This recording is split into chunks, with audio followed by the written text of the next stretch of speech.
Winnie the Pooh, Blood and Honey is lore accurate? I don't know a lot about horror films. When I do have time to sit down and watch a movie, I watch stuff like Master and Commander, The Hunt for Red October, Jaws, Crimson Tide. I watch a lot of movies about boats. Anyway, a few of you suggested that I should check out the horror films that are based on the Winnie the Pooh books by A. Milne, which recently came into the public domain. Some of my friends have actually asked me about these and they said, oh, I bet you find those really offensive. And no, that actually might surprise some of you, but no, because they're really not adaptations at all. This is more like a playful send-up, kind of a parody. Like it's taking the characters and it's making something completely new with it. There's no way anyone watching these films is going to mistake it for being like a representation of what's actually in the children's book. And also, these films are definitely not aimed at children.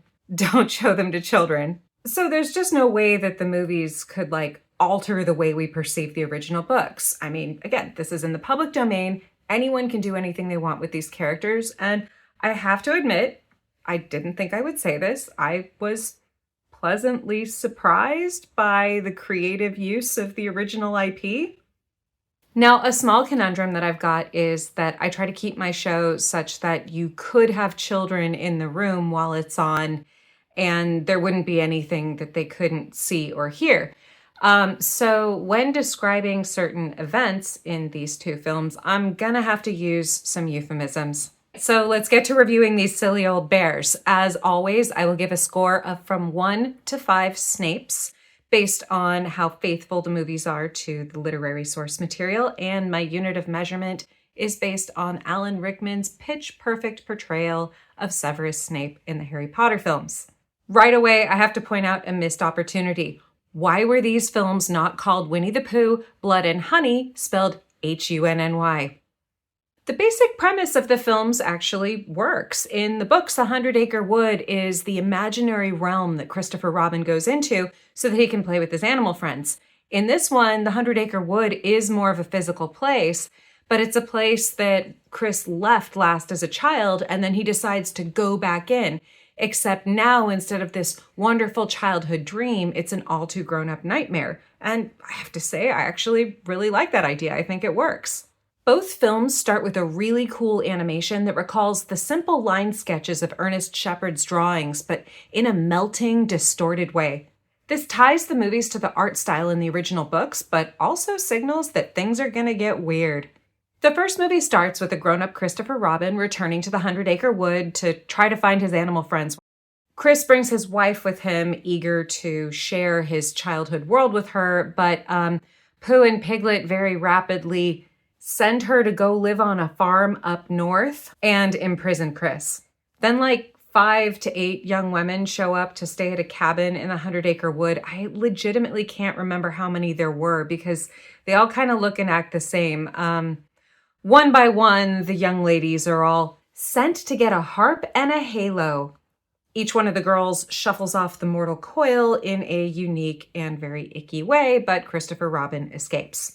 Some of the things in the movie were unintentionally very funny. It's hilarious watching British people try to hold guns. There's a lot of guns in these movies, and I'm like, where did you even get them? Believe me, I get why you don't know how to use them, but where did you get them? I also laughed when they showed a hospital and they couldn't have the sign say NHS because that's the official name. It's probably trademarked or something like that. So they changed it to say HSN. And it was in that moment that I noticed that the logo looks very similar to that of the California DMV. To avoid enraging British people, I will stop drawing comparisons there. At the beginning of the first film, the prologue tells us that Christopher had left all of his animal friends in the 100 Acre Wood and gone off to become a doctor.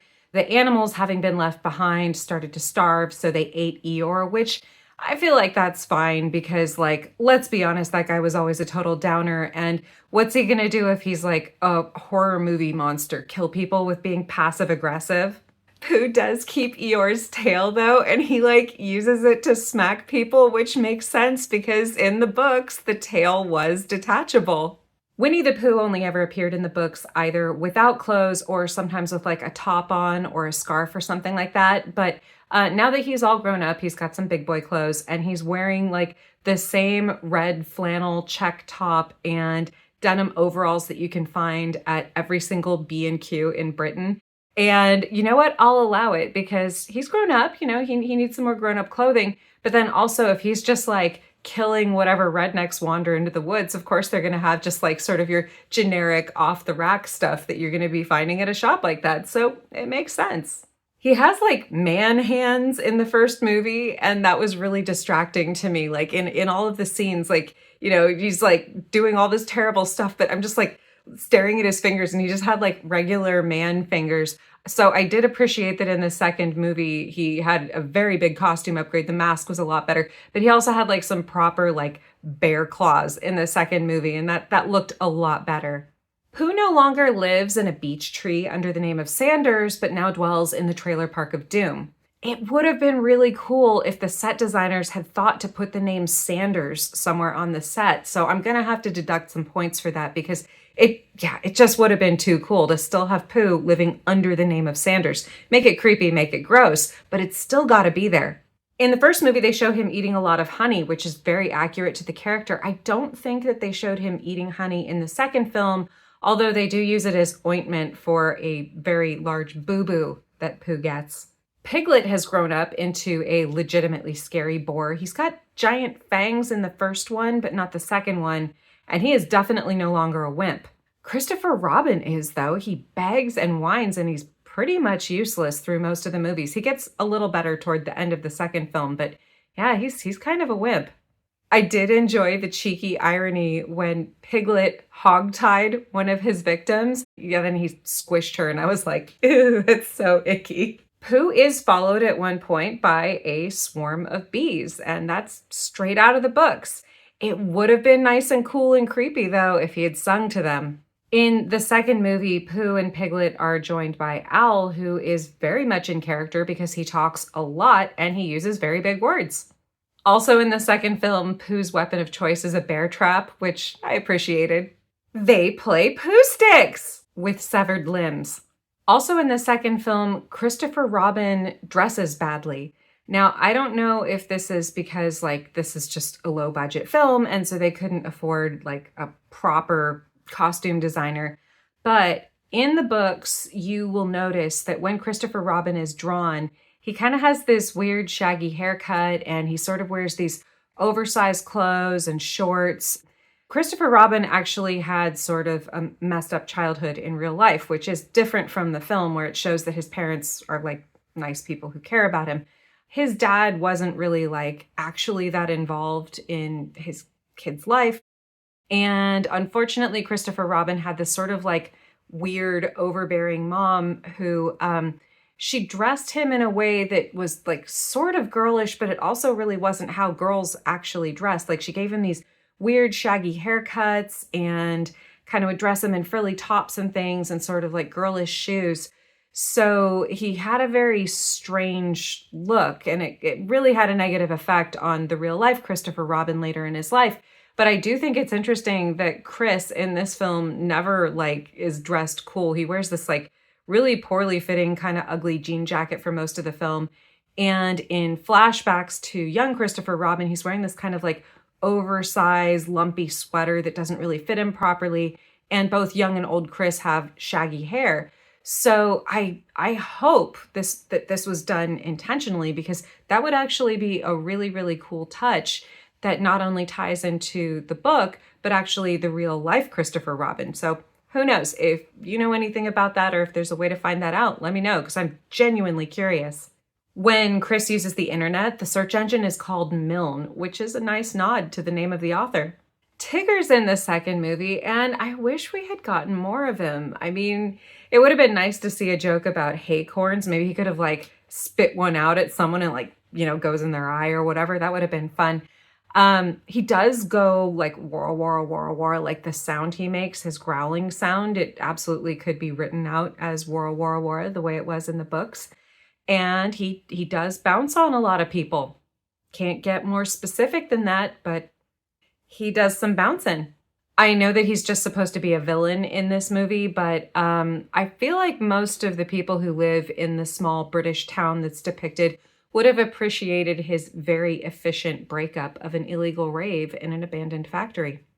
Pooh does say, "Oh bother," right before he literally becomes a bear of very little brain because Christopher Robin finally figures out how to use an axe.